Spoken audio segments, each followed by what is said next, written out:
하나님 중심으로 생각하기라는 제목으로 함께 은혜 나누고자 합니다. 우리가 다윗에 대해서 계속 묵상하고 있는데 우리 사람이라면 누구나 자신에게 아픔과 상처 또 억울함을 준 대상이 있습니다. 조금 심하게 얘기하면 원수 같은 사람들이 다 있습니다. 혹시 나는 원수 같은 사람이 없다 하시는 분 있으십니까? 없어요? 우리 현재 청년 없대요. 이야, 대단합니다. 그래서 보통 그런 사람에게 복수하고 싶어 하는 것이 보통 사람들의 마음입니다. 그렇지만 대부분의 사람들은 체면 때문에 또 혹은 기회가 없어서 또 기회가 있어도 힘이 없어서 그렇게 하지 못합니다. 그런데 힘이 생기면 어떻게 합니까? 정치권만 봐도 알잖아요. 안 그런 것 같지만 용서한 것 같지만 결국에는 다시 다 복수하고 원수를 갚습니다. 그런데 만약 이 복수할 기회가 생겨도 충분히 복수할 힘이 있음에도 불구하고 그것을 참고 복수하지 않을 뿐만 아니라 도리어 그 사람을 용서한다면 정말 참 훌륭한 사람일 것입니다. 그 사람이 바로 오늘 말씀에 나오는 다윗입니다. 오늘 말씀에 보면 다윗이 엔게디 광야에 도망가 있을 때 또 누군가 뽀로록 사울한테 달려가서 다윗이 엔게디에 숨어 있다고 그렇게 또 고자질하고 이릅니다. 그냥 모른 척 가만히 있으면 숨어 지내면 되는데, 그러니까 사울이 또 그 얘기 듣고 또 3,000명의 군사를 거느리고 또 기꺼이 다윗을 잡으려고 엔게디로 갑니다. 오늘 말씀해 보니까 사울이 엔게디로 왔는데 급하게 이제 볼 일이 보게 된 거예요. 오늘 말씀에 뒤를 본다 그랬는데 이거 옛날 성경에는 발을 가리우러 들어갔다 그러거든요. 이게 무슨 표현이냐면 이게 이스라엘 사람들은 이렇게 겉옷이 이렇게 발까지 늘어지잖아요. 그러니까 볼일 보려면 주저앉잖아요. 그러면 발이 가려지잖아요. 그래서 이거를 볼일 본다는 표현, 용변을 본다는 것을 좀 이렇게 온화적으로 표현한 것을 이 뒤로 본다, 또 발을 가리운다 이런 표현을 사용합니다. 어쨌든 그 굴에 들어가서 용변을 보려고 들어갔는데 하필 들어간 굴에 누가 있냐면 다윗과 그의 부하들이 그 안에 숨어 있었어요. 숨어 있는데 사울이 들어와서 볼일을 보니 볼일 볼 때 부하들을 데리고 들어갔을까요? 혼자 갔을까요? 혼자 갔을 거예요. 그러니까 완전히 이거는 자기 원수를 죽일 수 있는 아주 좋은 기회였어요. 만약 여러분과 저 같으면 어떻게 할까요? 저한테 물어서 어떻게 할 건가? 뭘 고민해요? 하나님 감사합니다. 그러고서는 아마 얼른 사울왕을 처치하지 않았을까 싶습니다. 그런데 그는 그렇게 하지 않았어요. 사울왕을 살려주고 그냥 가만히 사울의 겉옷자락만 몰래 뵙니다. 얼마나 볼일 보는데 열중했으면 옷을 잘라가도 모를까. 그죠? 아마 축축한데 이 광야를 달려오다 보니까 힘든데 굴에 가니까 어때요? 시원하잖아요. 그러니까 볼일 보고 좀 쉬었다가 잠깐 졸았던가 쉬는 사이에 아마 다윗이 옷을 매지 않았나 싶습니다. 근데 정말 이것은 깜짝 놀랄 만한 일이에요. 평생 자기를 쫓아다니고 자기를 죽이려 하고 지금 자기가 엔게디 광야에 숨어 있는 이유가 바로 이 사울왕 때문인데 그 사울왕이 군대 없이 혼자 와 있는데 그를 죽이지 않고 그에게 복수하지 않고 그냥 내보낸다는 것은 굉장히 놀라운 일입니다. 왜 다윗이 이렇게 행동했을까? 복수하지 않고 용서를 선택했을까? 오늘은 우리가 이 다윗의 이야기를 통해서 하나님이 우리에게 들려주시는 중요한 메시지를 듣게 되기를 바랍니다. 먼저 첫 번째로 다윗은 자신에게 주어진 기회보다 하나님의 뜻을 더 소중히 여겼습니다. 3절 같이 한번 읽겠습니다. 시작. 길가 양에 우리의 이른즉 굴이 있는지라 사울이 뒤를 보러 들어가니라 다윗과 그의 사람들이 그 굴 깊은 곳에 있더니. 자, 이 사울 왕이 용병 보러 혼자 들어갔을 때 이거는 다윗의 입장에서는 정말 좋은 기회입니다. 복수할 수 있는, 원수 갚을 수 있는, 그야말로 우리가 얘기한 하나님이 만들어 주신 기회다. 우리 그런 말 안 쓰십니까? 그래 안 그래요? 이렇게 내 생각과 다르게 이렇게 아주 기똥차게 무슨 일이 딱 생기면 우리가 기도하고 하나님 이게 맞아요 아니요 물어보지 않고 뭐라고 얘기합니까? 아, 이거 정말 하나님이 주신 기회다라고 얘기하기도 합니다. 그런데 다윗은 그 자리에서 이 사울왕을 죽이지 않았어요. 그래서 사울의 겉옷자락만 뵙니다. 4절 다시 한번 읽어볼게요. 시작. 다윗의 사람들이 이르되 보소서 여호와께서 당신에게 이르시기를 내가 원수를 내 손에 넘기리니 내 생각에 좋은 대로 그에게 행하라 하시더니 이것이 그날이니이다 하니 다윗이 일어나서 사울의 겉옷자락을 가만히 베니라. 자, 여기 보니까 다윗의 동료들이 바로 그 얘기하죠. 하나님께서 다윗 왕이 고생하는 걸 보고 하나님이 기회를 주셨는데 바로 지금이 그 기회입니다. 하나님께서 당신한테 마음대로 하라고 기회를 주지 않았습니까? 그러니까 얼른 가서 사울 왕의 목을 치십시오 라고 이야기. 이 날이 그날이라고. 그리고 또 그들이 하나님께서 네 생각에 좋은 대로 행하라 하셨으니 다윗이여 지금 당장 사울을 죽이라고. 그렇게 사울 왕을 꼬시는 거예요. 다윗을 꼬시는 겁니다. 그러면 여러분 같으면 어때요? 아주 좋은 기회에 자기 부하들도 그렇게 이야기하니 이거는 기회만 잡으면 되는 거잖아요. 지금까지 쫓기기만 했던 다윗이 드디어 이제는 쫓기는 것이 아니라 원수를 갚을 날이 왔습니다. 사울 왕만 죽이면 더 이상 도망갈 일도 없습니다. 이제는 다시 집으로 돌아가서 양을 쳐도 되고 아니면 뭐 쿠데타를 일으켜서 왕이 되든지 뭐 이렇게 하면 되는데 그는 복수할 기회를 살리기보다 하나님의 뜻을 더 소중히 여기고 행하지 않았습니다. 만약 다윗이 이 기회를 살려서 사울 왕을 죽였다면 어떻게 됐을까요? 정말 우리가 생각했던 것처럼 하나님이 주신 기회니까 사울 왕을 죽이고 나서 정말 속 시원하게 원수 같고 이제는 편하게 생활할 수 있었을까요? 사울이 왕이죠. 다윗이 왕을 죽였어요. 비록 쫓기는 신세였지만 어떻게 됐을까요? 왕을 죽였으니까 반역이고 쿠데타입니다. 그러면 다윗이 아주 편하게 왕권에 이를 수 있었을까요? 아니면 나라가 분열되고 쪼개지고 엉망진창이 됐을까요?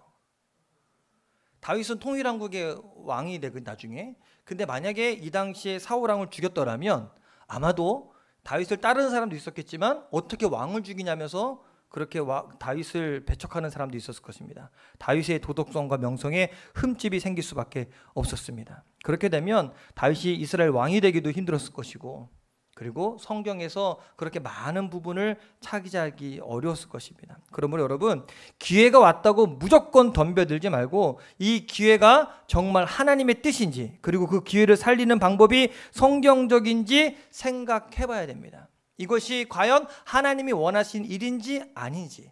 근데 우리는요 앞뒤 안제 내 생각과 맞아 떨어지면 어때요? 이게 옳은지 그른지 그게 아니라 무조건 그냥 한 뜻인 줄 알고 행하는 경우가 많이 있습니다. 그래서 예수 믿는 사람들이 욕을 먹는 경우들이 있어요.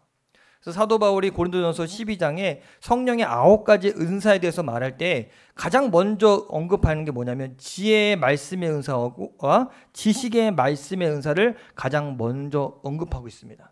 말씀의 믿음의 은사나 능력 행함의 은사보다 먼저 이것을 이야기해요. 지혜의 말씀의 은사, 지식의 말씀의 은사. 무슨 얘기냐면 하나님의 말씀을 옳게 분별하는 게 먼저라는 겁니다.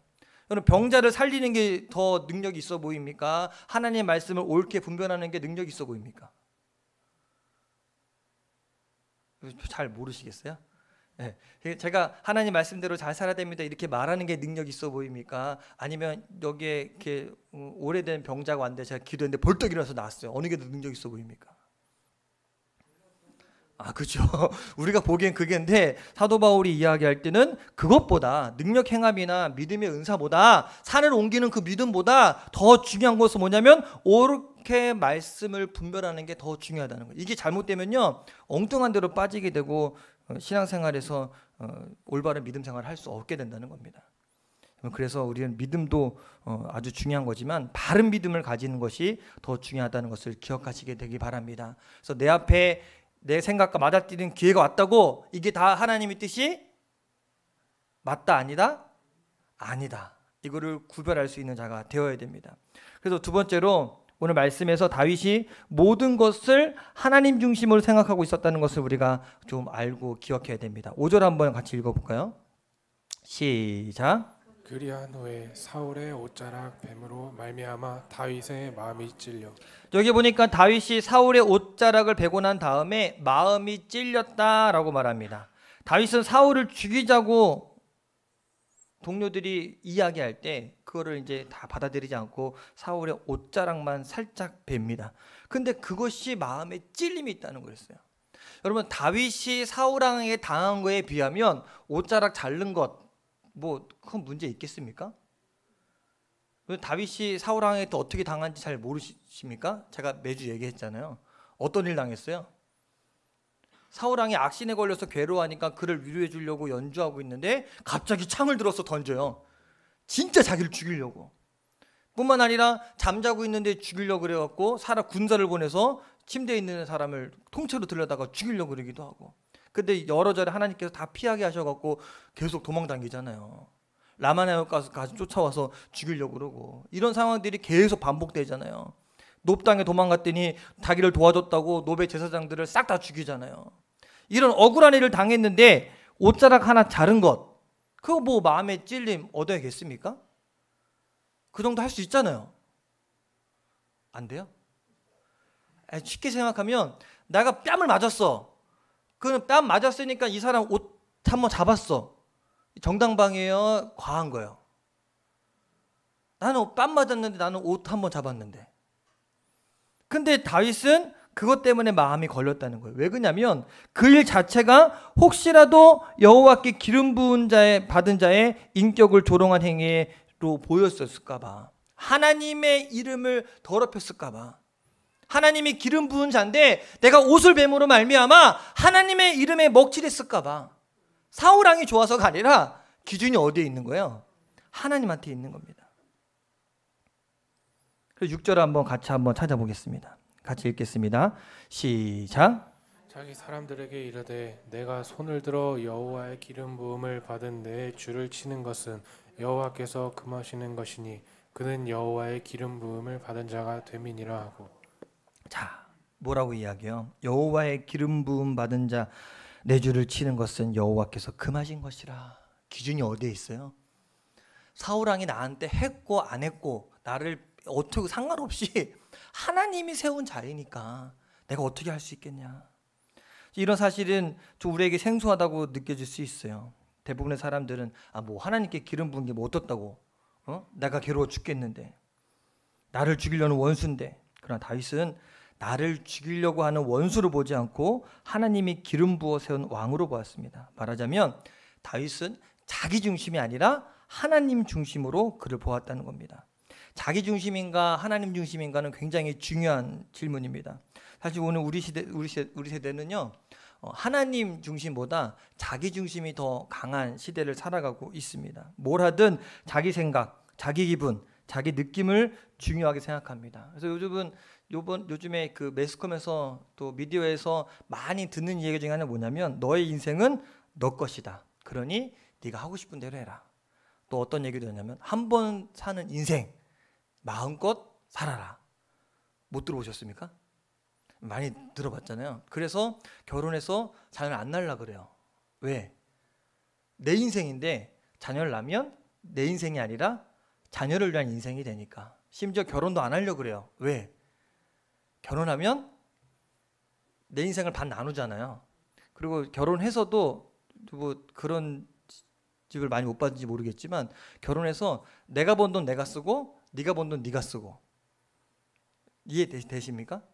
어른들은 좀 이해가 안 되죠. 남편이 돈 벌어다 주면 부부 같이 쓰고 부인이 걸으면 같이 쓰는 게 일반적인 가정인데 요즘엔 그렇게 사는 집들이 많이 있습니다. 자기 중심이에요. 철저하게.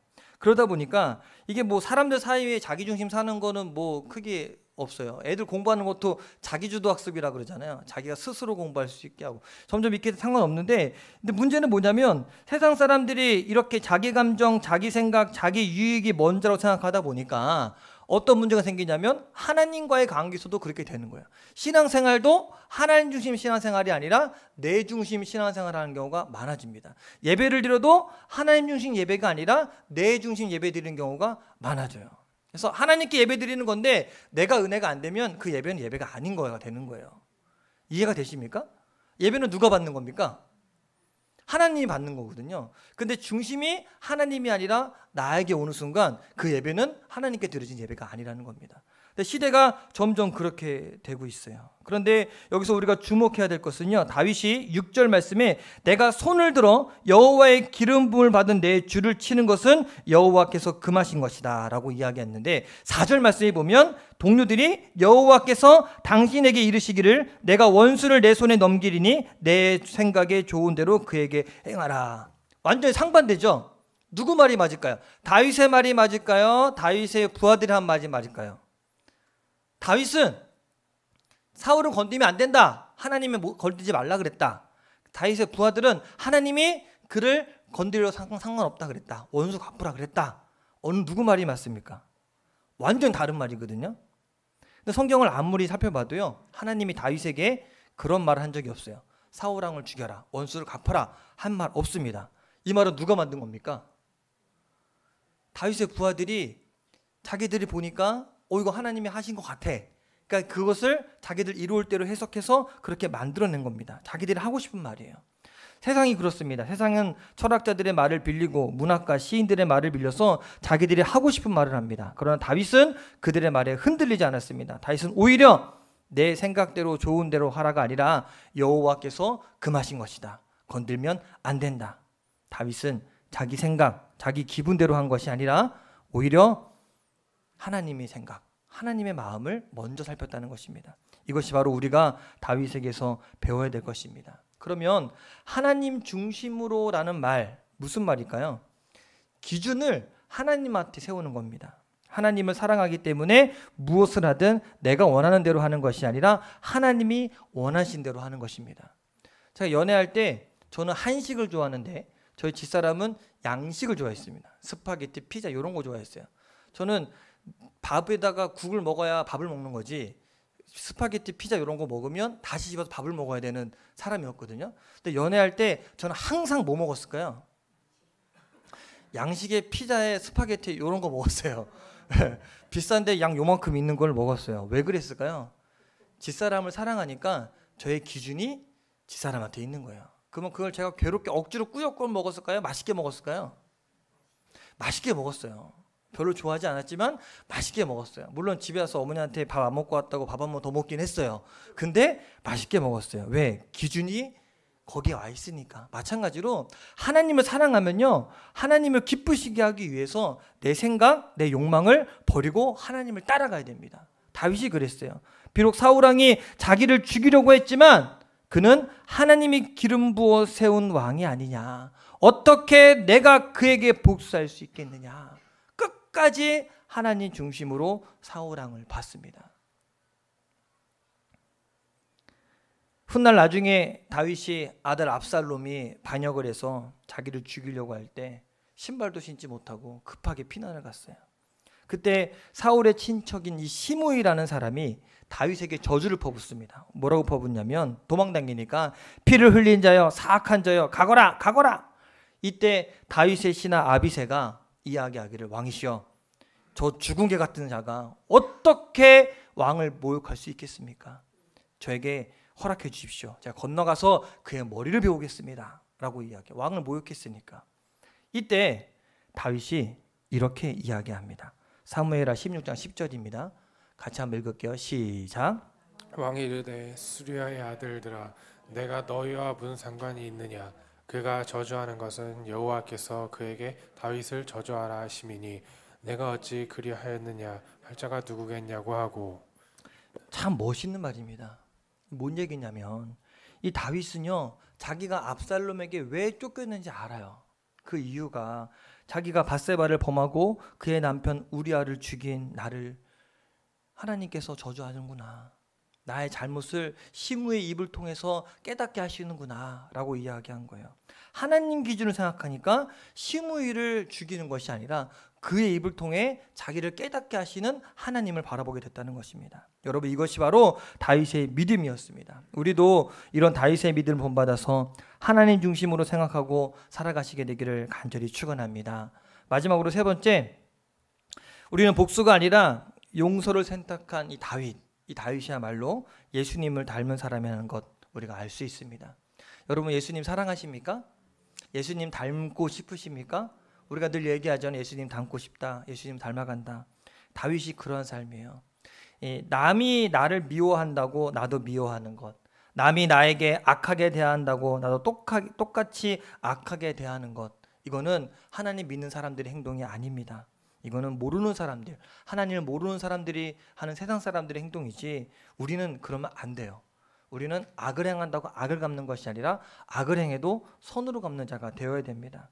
하나님의 백성들은요, 다른 사람을 대할 때 그런 기준이 아니라 오직 하나님의 뜻을 이해하고 하나님의 말씀을 잘 따라야 됩니다. 자, 그러면 성경에서 하나님의 뜻을 어떻게 설명하냐? 하나님을 거역한 우리 인간들을 하나님은 얼마든지 심판할 수 있었지만 우리를 심판하는 대신에 용서하고 구원의 길을 열어주기로 하셨습니다. 그래서 성경은 로마서 5장 10절에 이렇게 말씀하십니다. 같이 한번 읽어볼까요? 시작. 곧 우리가 원수 되었을 때 그의 아들의 죽으심으로 말미암아 하나님과 화목하게 되었은즉 화목하게 된 자로서는 더욱 그의 살아나심으로 말미암아 구원을 받을 것이니라. 하나님은 우리를 용서하시고 우리와 화목하려 하셨습니다. 그래서 예수님은 십자가에 못 박혀 죽으실 때 이렇게 기도하셨습니다. 누가복음 23장 34절에 아버지여 저들을 사하여 주옵소서 자기들이 하는 것을 알지 못하며. 예수님은 마지막 십자가 못 박혀 돌아가실 때도 우리를 용서해 주셨습니다. 사도 바울 역시 로마서 12장에서 아무리 너를 괴롭힌 원수가 있다고 하여도 원수 갚는 일을 직접 해서는 안 된다고 이야기합니다. 로마서 12장 19절인데 같이 한번 읽어볼까요? 시작. 내 사랑하는 자들아 너희가 친히 원수를 갚지 말고 하나님의 진노하심에 맡기라. 기록할 때 원수 갚는 것이 내게 있으니 내가 갚으리라고 주께서 말씀하시니라. 원수 갚는 일을 누구께 맡기라고요? 하나님께 맡기라는 겁니다. 그것만이 아니라 로마서 12장 20절에는요 더 힘든 것도 시킵니다. 뭐라고 시키냐? 같이 한번 읽어볼까요? 시작. 내가 줄이거든 먹이고 목마르거든 마시게 하라. 그리함으로 내가 숯불을 그 머리에 쌓아 놓으리라. 원수 갚는 걸로 끝이는 것이 아니라 줄이면 먹이고 목마르면 마시게 하라는 거예요. 그렇게 하면 원수가 얼마나 얼굴이 뜨거워지겠습니까? 성경은 분명하게 하나님을 믿고 복수하지 말아라. 싸우지 말아라. 원수는 하나님이 갚아주시니까 이렇게 가르쳐주세요. 그런데 이런 말씀 이해는 합니다. 그죠? 근데 이 말씀대로 살아가는 것 힘들까요? 안 힘들까요? 힘들죠. 오른뺨을 치면 왼뺨을 내는 게 쉬울까요? 오른뺨을 치면 내가 두두 때리는 게 쉬울까요? 어느 게 편해요? 왜 이게 힘들까요? 내 자아가 시퍼렇게 살아있고 내 감정이 그것을 용납하지 않기 때문에 그래요. 저는 운전하면서 이걸 참 많이 느낍니다. 운전하면서 이렇게 운전을 저는 이렇게 잘하는 편이 아닌데도 불구하고 그렇게 급한 일 있는 것도 아닌데 누가 앞에서 막 이상하게 구면은 그렇게 화가 나요. 그러니까 막 참다가 빵빵 해요. 그럼 그 차가 이렇게 피하잖아요. 그러면 궁금해요. 대체 어떤 사람이길래 그렇게 하나? 그럼 쳐다봐. 이렇게 딱 째려봐. 눈 딱 마주쳐. 그렇다고 화도 못 내요. 제가 딱 째려보고 저렇게 생겼구나. 그러고 그냥 가요. 그러면 화 안 내도 되잖아요. 그죠? 근데 왜 그렇게 화가 나는지 모르겠어요. 아직 내 자아가 시퍼렇게 살아있어서 내 감정이 그것을 용납하지 못해서. 그렇다면 어떻게 자기 감정을 극복하고 원수를 용서할 수 있을까? 어떻게 하면 오른뺨을 때렸을 때 왼뺨을 내줄 수 있을까? 지금은 은퇴하셨지만 이 높은 뜻 숭익교를 섬겼던 이 김동원 목사님이 한번 이런 글을 쓰신 적이 있어요. 이분이 이 동안교회에서 목회할 때 장로님 한 분과 사이가 굉장히 좋지 않았다고 합니다. 그래서 도저히 그분을 이해할 수가 없었대요. 그래서 늘 마음으로 용서가 안 되고 늘 미워하는 마음이 있었대요. 늘 마음에 분노가 있어서 그 장로님 볼 때마다 팍 믿고 왜 나한테 이렇게 하나 이런 마음이 강했다고 합니다. 근데 어느 날 교회에서 기도하다가 강단에 걸려있는 십자가를 바라보게 되었는데 갑자기 예수님이 그 장로님을 위해 십자가를 지셨다라는 생각이 떠올라갔답니다. 내가 좋아하지 않고 미워하는 그 장로님을 하나님이 사랑하신다는 사실을 깨닫겠다는 겁니다. 그 순간 큰 충격을 받았어요. 내가 싫어하는 사람을 하나님이 사랑하시다니. 내가 미워하는 사람을 예수님이 사랑하시고 또 그 예수님이 그 장로님을 위해 죽으셨다니. 도저히 자기가 용납이 안 되더래요. 그러다가 예수님의 십자가를 통해서 자기 자신을 보았더니 나는 더 큰 죄인이라는 것이 마음에 깨달아졌다는 겁니다. 지금까지 그래도 나는 좀 그 장로님보다 좀 나은 사람이라고 생각했는데 십자가 앞에서 나와 그 장로님을 비교해 보니까 별 차이가 없었다라는 겁니다. 그리고 만약 내가 그를 미워하고 싫어한다면 하나님은 똑같은 이유로 나를 미워하고 싫어하겠다는 생각이 들더래요. 그렇게 바라보니까 장로님이 안 미워지더랍니다. 그리고 용서할 수 있게 되었다는 겁니다. 여러분, 십자가를 통해 다른 사람을 보면, 다시 말해서 하나님의 마음으로 다른 사람을 보면 힘든 사람은 있을 수 있겠지만 원수는 없어질 수 있습니다. 나 역시 심판받아야 할 죄인인데 예수님께서 나를 대신하여 십자가를 지셨기 때문에 주님은 나를 용서하실 때 아무것도 묻지도 않고 조건도 달지 않았습니다. 그렇다면 우리도 아무 조건 없이 다른 사람을 용서하고 덮어줘야 하지 않겠습니까? 이것이 여러분 가능하겠습니까? 이러한 사람을 살게 되기를 간절히 축원합니다. 정말 미운 사람 있죠? 그러면 내 눈으로 바라보지 말고 내 안에 계신 예수님의 눈으로 그 사람을 바라볼 수 있게 되기를 바랍니다. 여러분, 여러분에게 상처 주고 아픔 주고 또 억울함을 주는 사람 있죠? 아까 현재는 없다 그랬는데 다시 생각해도 없어요? 네, 감사하네요. 있어요. 저도 있어요. 다윗이 글 속에서 그 사울을 만난 것 같이 만약 그 사람에게 복수할 수 있는 기회가 있다면 어떻게 하시겠습니까? 하나님은 우리가 복수하기를 원하지 않습니다. 남을 미워하고 복수심으로 스스로 자기 인생을 깎아먹는 삶을 살기를 원하지 않으십니다. 오히려 용서하고 사랑하기 원하십니다. 우리 힘으로는 불가능합니다. 그러나 예수님의 십자가를 통해 다른 사람을 본다면 원수는 없어지고 다 형제들만 남게 될 것입니다. 그러니 여러분, 더 이상 상처 붙잡지 말고 하나님의 은혜를 붙잡고 살게 되기를 바랍니다. 십자가를 통하여 다른 사람을 보게 되기를 바랍니다. 복수보다 용서를 선택하는 것, 미움보다 사랑을 선택하는 것, 이것이 바로 예수님을 닮아가는 것입니다. 저는 우리 송축교 성도님들 모두 다 그렇게 용서하는 자들이 되기를 간절히 축원합니다. 같이 한번 따라해 볼까요? 하나님 중심으로 생각하겠습니다. 여러분, 내 중심이 아니라 하나님 중심으로 생각하고 그렇게 바라보고 살아가는 저 여러분 되셔서 또 한 주간 삶 가운데 여러 사건들이 있고 문제가 생길지라도 그 문제 가운데 하나님이라면 어떻게 하셨을까? 하나님이 나에게 바라시는 것은 무엇일까? 라고 묵상하면서 나아가시면 하나님이 다윗의 길을 열어주셨던 것처럼 반드시 우리의 길도 열어주실 것입니다. 우리 같이 함께 찬양하고 기도하길 바랍니다. 우리 나주님의 기쁨 되기 원하네 함께 찬양하겠습니다.